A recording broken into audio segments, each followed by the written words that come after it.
Are you feeling a little apprehensive about the challenges that come with virtual learning? Are you a little fearful about the kids being back in the classroom in light of COVID-19? You are not alone. I'd like to introduce you to this afternoon to a couple of people. This is Julie Rain. She's a social worker at the Worcester County Health Department. And this is Mike Trader. He's with the Department of Behavioral Health Program. He's the assistant director there. Guys, thanks for joining us this afternoon. Here we are. We are literally plowing new ground, learning in the middle of a pandemic.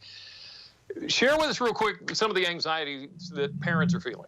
So, Jimmy, I think that it's very common. Everybody's really dealing with this thing and trying to adapt to this new world right now. There are parents out there, and everybody's got a different situation. So it's trying to figure out what's going to happen when the school year starts. There are questions that are I know the Board of Ed is working as hard as they possibly can to get all the questions answered.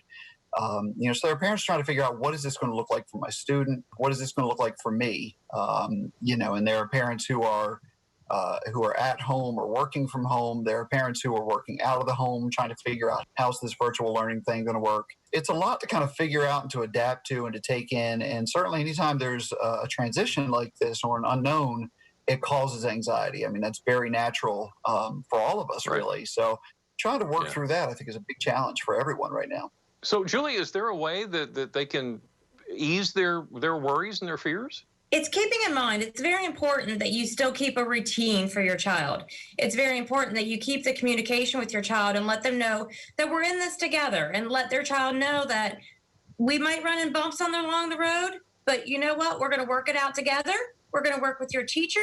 We're going to work together, and I'm here for you. So anybody with the kids is really understanding of how smart they really are, and they can pick up on stress that maybe we're feeling sometimes. Is there anything that we can look for in them that might help us know there's something going on here and we need to help them through it? Absolutely. Well, I think for starters, one of the important things is, as difficult as it might be sometimes, to try to make sure that we're not having those conversations in front of our kids. One of the things we want to be careful about is that we're not taking sort of adult-sized problems and putting it on the children. But we all slip, and those things do happen. So some of the things to watch out for: irritability is a big sign of anxiety or depression. Is the child acting out in some kind of way? Are there any major changes that you see? So sleeping changes or eating changes. Is the kid sleeping too much or sleeping too little or having trouble sleeping? Do they have this kind of voracious appetite, or have they lost their appetite? Fidgeting, difficulty concentrating, the child seeming tense, or the child even actually verbally talking about their worries. Depending on different kids, they're going to express in different ways. So it's watching out for those things. And when we see those things, I think one of the best things that a parent can do is to stop and really take a moment, not in the middle of the acting out or in the middle of the behavior, but to sit down at a time when things are a little bit more quiet and say, I'm concerned about you. Here are some of the things that I've seen. How are you doing? What's going on? And really let the child tell you in a kind of very non-judgmental way. Let the child then tell you, what it is that they're feeling or they're dealing with, and make sure that they know that, that you as the parent are going to be there for them. So let's talk about the teachers for just a second, because this has got to be tough on them too. Absolutely. And again, it's everybody's trying to transition to the new world. And one of the things that we want to encourage everybody to do is try to be empathetic with each other, right? Because we have teachers who did not ask for this. This is not what they thought their year was going to look like.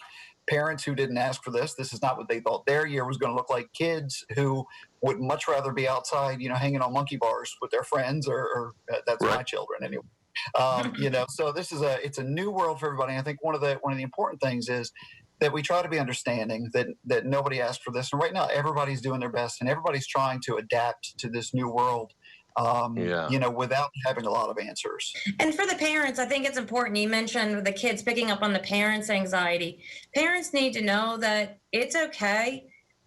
Parenting is a learning process. We're going to make mistakes, and just make sure that we're in tune with our feelings, our emotions, and we're taking the breaks that we need and the timeouts that we need to stay in tune with our feelings and our emotions. We're going to get through this together. Julie Rain, social worker at the Worcester County Health Department, and Mike Trader, Department of Behavioral Health Program Assistant Director. Thank you both for talking to us this afternoon. It has been absolutely invaluable.